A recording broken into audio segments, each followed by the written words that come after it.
আসসালামু আলাইকুম দর্শক, আলহামদুলিল্লাহ আল্লাহ তাআলার লাখো কোটি শুকরিয়া।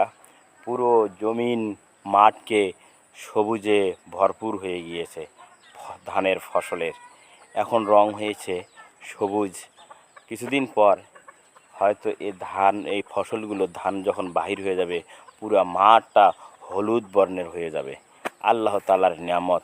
আর এই জমিনগুলো একাধিক কারো নয়। দেখা যাচ্ছে, একটু চিন্তা করুন, এই জমিগুলো হযরত আদম আলাইহিসসালাম থেকে তার যে কত মালিক ছিল, সে মালিকগুলো দুনিয়া থেকে বিদায় নিয়ে গিয়েছে। তারপরে এখন বর্তমান যাদের হাতে আছে তারাও ফসল বুনাচ্ছে, খাচ্ছে।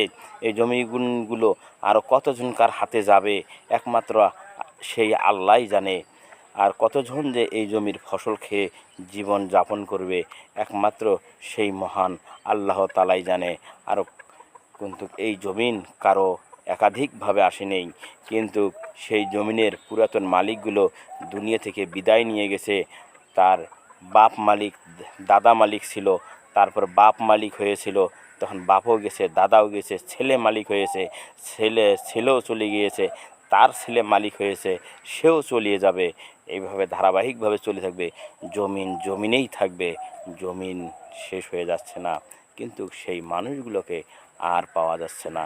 দর্শক, কথাগুলো ভালো লাগলে অবশ্যই একটা কমেন্টে জানাবেন, অবশ্যই আপনার মতামত জানাবেন। দর্শক, আপনারা ভালো থাকবেন এবং সুস্থ থাকবেন। আসসালামু আলাইকুম ওয়া রাহমাতুল্লাহি ওয়া বারাকাতুহু।